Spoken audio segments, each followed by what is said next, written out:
মুহূর্তের একটা বড় খবরে আবারও তৃণমূলের গোষ্ঠীদ্বন্দ্ব প্রকাশ্যে। এই মুহূর্তে আমরা চোখ রাখবো কসবার দিকে। কসবায় তৃণমূলের গোষ্ঠীদ্বন্দ্বকে ঘিরে এই মুহূর্তে এক উত্তপ্ত পরিস্থিতি বিরাজ করছে। যেমনটা জানতে পারা যাচ্ছে, কসবার ইন্দু পার্ক এলাকায় তৃণমূলের গোষ্ঠীদ্বন্দ্বে চলল গুলি এবং বোমা। কসবার রাজভাঙা ইন্দু পার্ক এলাকার ঘটনা। এ বিষয়ে আমরা বিস্তারিত কথা বলবো আমাদের প্রতিনিধি তোতন মাখারের কাছে। তোতন, কি জানতে পারছো এবার কসবায় তৃণমূলের গোষ্ঠীদ্বন্দ্ব প্রকাশ্যে? দিশা, তোমাকে শুরুতেই জানিয়ে রাখি, কসবায় গতকাল রাতে তৃণমূল কংগ্রেসের গোষ্ঠীদ্বন্দ্ব হয়, কিন্তু এই গোষ্ঠীদ্বন্দ্ব নিয়ে রাজনৈতিক মহলে অনেকটাই চর্চার বিষয় হয়েছে। কারণ ইতিমধ্যেই লোকসভা ভোট শেষ হয়েছে। সেই লোকসভা ভোটে 29টি আসন পেয়েছে তৃণমূল কংগ্রেস এবং বিজেপি পেয়েছে 12টি। তার সত্ত্বেও তৃণমূল কংগ্রেসের গোষ্ঠীদ্বন্দ্ব।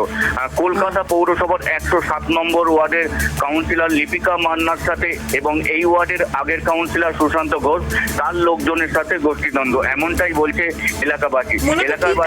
গোষ্ঠীদ্বন্দ্ব দেখো, এলাকাবাসী জানাচ্ছে সেই ওয়ার্ডের কাউন্সিলর লিপিকা মান্না তার বাইরে থেকে ছেলেপুলে এনে তিনি এলাকা উত্তেজনা ছড়াচ্ছে এবং সেখানে বোমাবাজি এবং গুলি চালাচ্ছে। যদিও তিনি সেই ওয়ার্ডেরই কাউন্সিলর, আবার নতুন করে কিভাবে সেই এলাকা দখল করবে সেটাই তার চিন্তা ভাবনা। কারণ সুশান্ত ঘোষ সেখানকারই বাসিন্দা, সেই জন্য তার একটা নিজের একটা সংগঠন রয়েছে, তার ভালো নাম রয়েছে সেখানে, তার পেছনে অনেক লোক আছে এবং তার কর্মী সংগঠনটাও অনেক। তিনি লোকসভা ভোটে খাটাখাটনি করেছেন এবং তার কর্মী সংগঠন যেটা আছে সেটা অনেকটাই বেশি, যিনি বর্তমান কাউন্সিলর তার থেকেও বেশি। সেই কারণেই একটা রেষারেষির জন্য এই ঘটনা ঘটেছে বলে মনে করছে এলাকাবাসী। কারণ লিপিকা মান্না বর্তমান কাউন্সিলর এবং সুশান্ত ঘোষ তিনি আগের কাউন্সিলর ছিলেন এই ওয়ার্ডে। যদিও সুশান্ত ঘোষের নামটা এই ওয়ার্ডে বেশি, তিনি এই ওয়ার্ডে এতটাই কাজ করেছিলেন এবং মানুষের সাথে ভালোভাবে মিশে গেছিলেন, সেই জন্য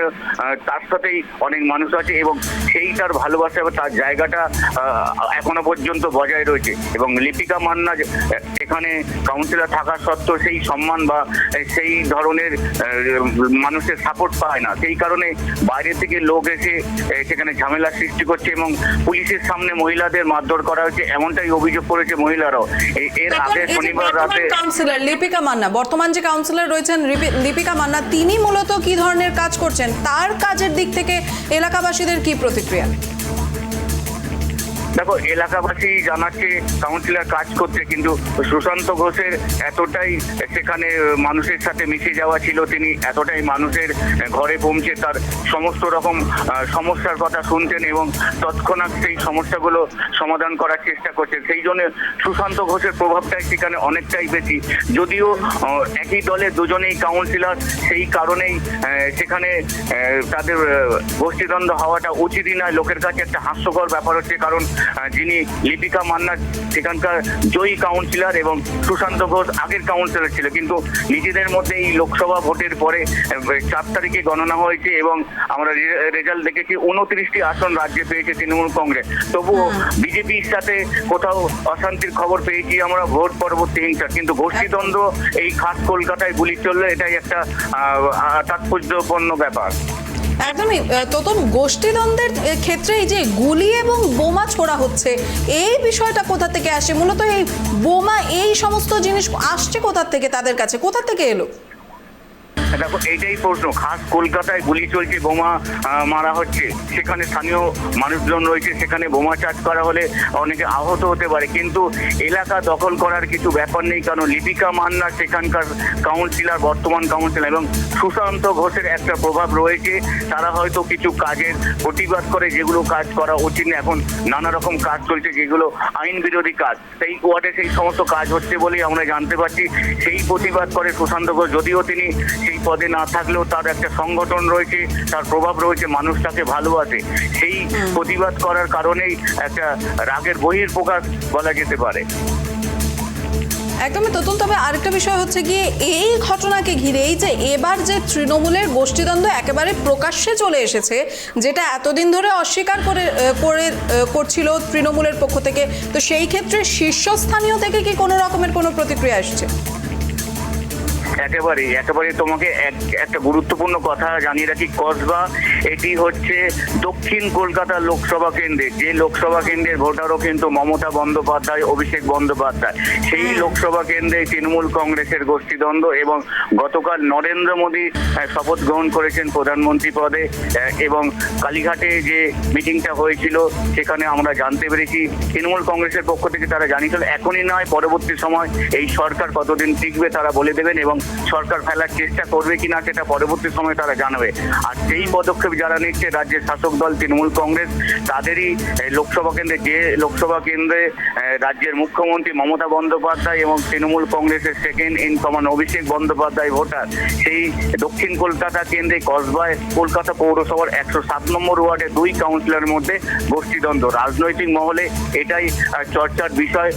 গতকাল রাত থেকে সবার মুখে একটাই কথা, যে খাস কলকাতায় গুলি চলছে এবং যে কেন্দ্রে ভোটার স্বয়ং মুখ্যমন্ত্রী। একদমই। তো তবে আরেকটা বিষয় হচ্ছে এই মুহূর্তে সেখানে কেমন পরিস্থিতি? দেখো, এই মুহূর্তে সেখানে পুলিশ পিকেট বসেছে, কসবা থানার পক্ষ থেকে পুলিশ পিকেট বসানো হয়েছে, এবং মাঝে মধ্যেই তারা যে সমস্ত অলিগলি রয়েছে সেখানে তারা টহল দিচ্ছে, এবং আরো কিছু কোনো অস্ত্র মজুদ রাখা হয়েছে কিনা, যেসব জায়গায় দুষ্কৃতীরা তাণ্ডব চালিয়েছে সেখানে সিসিটিভি ফুটেজ খতিয়ে দেখছি। ইতিমধ্যেই আমরা সিসিটিভি ফুটেজ একটা হাতে পেয়েছি, সেটা আমাদের টাইপ টিভি বাংলায় দর্শকরা দেখতে পাচ্ছে। এবং সেই সিসিটিভি ফুটেজে কিন্তু দেখা যাচ্ছে যে এক একজন কিন্তু লাঠিসাটা নিয়ে এক একজনকে মারধর করছেন। তো সেই ক্ষেত্রে কোনো আহত বা এই ধরনের কোনো খবর পেয়েছো? দেখো, আহতর খবর পাওয়া যায়নি, কিন্তু মারধর করা হয়েছে। সেই মারধর করার অভিযোগ কসবা থানায় ইতিমধ্যেই করা হয়েছে। এক মহিলাকে পুলিশের সামনেই মারধর করা হয়েছে, তিনি অভিযোগ করেছেন, এবং তারা আরো জানিয়েছে যে শনিবার রাতে যে ঘটনা ঘটেছিল, শনিবার রাতেও একই অভিযোগ করা হয়েছে, মহিলাদের অত্যাচার, এবং লিপিকা মান্নার লোকজন বাইরে থেকে এসে এখানে তাণ্ডব চালায়। কিন্তু সেই অভিযোগের ভিত্তিতে কসবা থানার পক্ষ থেকে কাউকে গ্রেপ্তার করা হয়নি বা কাউকে আটক করা হয়নি, কোনো রকম পদক্ষেপ নেওয়া হয়নি, এমনটাই অভিযোগ এলাকাবাসী। তখন পুলিশের সামনে সেই মহিলাকে মারধর করা হয়েছে তুমি বলছো, পুলিশের সামনে? একেবারেই পুলিশের সামনেই মারধর করা হয়েছে, এমনটাই অভিযোগ এক মহিলার তরফ থেকে। তিনি জানিয়েছেন পুলিশের সামনে আমাকে মারধর করা হয়েছে। রাজ্যের শাসক দল এবং পুলিশ, দেখো, নীরব দর্শক, এমনটাই বলছে এলাকাবাসী। 2 কাউন্সিলরের মধ্যে তারা বলছে কাউন্সিলররাই পুলিশ কন্ট্রোল করছে, এলাকার যে কাউন্সিলর রয়েছে, কারণ যারা মার খেয়েছে তারা হচ্ছে সুশান্ত ঘোষের অনুগামী বলে পরিচিত এলাকায়, সেই কারণেই তাদের উপর হামলা হয়েছে বলে অভিযোগ। কারণ সেই ওয়ার্ডের কাউন্সিলর হচ্ছে লিপিকা মান্না, তিনি বাইরে থেকে লোকজন এনে অশান্তি ঘটিয়েছে এই এলাকায়। অশান্তির জন্য সারা রাত্রি মানুষ জেগেছিলেন। যদি আবার কখন, যেহেতু এলাকায় বোমা ফেটেছে এবং গুলি চলেছে, যদিও গুলি শূন্যে চালিয়েছে, সেই গুলির খোল ইতিমধ্যেই পুলিশের তরফ থেকে উদ্ধার করা হয়েছে। একদমই, ধন্যবাদ তোতন। এর মধ্যে বড় খবর, দক্ষিণ কলকাতার কসবার ইকো পার্ক থেকে এলাকায় তৃণমূলের গোষ্ঠীদ্বন্দ্ব প্রকাশ্যে। গোষ্ঠীদ্বন্দ্বে চলল গুলি এবং বোমা। কসবার রাজডাঙ্গায় ইন্দু পার্ক এলাকার এই ঘটনা, আর সেই ছবি আপনারা এই মুহূর্তে দেখতে পাচ্ছেন। সেখানকার সিসিটিভি ফুটেজ যেটা বন্দী হয়েছে ছবি, সেই ছবি একবার আপনারা দেখুন। যেমনটা বলা হচ্ছে যে এই গোষ্ঠীদ্বন্দ্ব হচ্ছে কাউন্সিলর বনাম কাউন্সিলর। বর্তমান কাউন্সিলর লিপিকা মান্নার বিরুদ্ধে অভিযোগ উঠছে। তৃণমূলের কাউন্সিলর লিপিকা মান্না তার লোক লাগিয়ে এই ধরনের ঘটনা ঘটিয়েছে। এলাকায় গুলি এবং বোমা বর্ষণ করা হয়েছে। শুধুমাত্র প্রাক্তন কাউন্সিলর ভালো কাজ করেছেন, তার জনপ্রিয়তা রয়েছে বলে তার বিরুদ্ধে এই ধরনের পদক্ষেপ বর্তমান কাউন্সিলরের। সেই ছবি ইতিমধ্যে উঠে এসছে। সেখানে পুলিশের সামনে পর্যন্ত সেখানকার এক স্থানীয় মহিলাকে মারধর করা হয়েছে, আর সেখানে পুলিশ নীরব দর্শকের ভূমিকা পালন করছিলেন। এবার প্রশ্ন হচ্ছে গিয়ে এলাকাবাসীরা ভরসা যে করবেন, কাকে করবেন?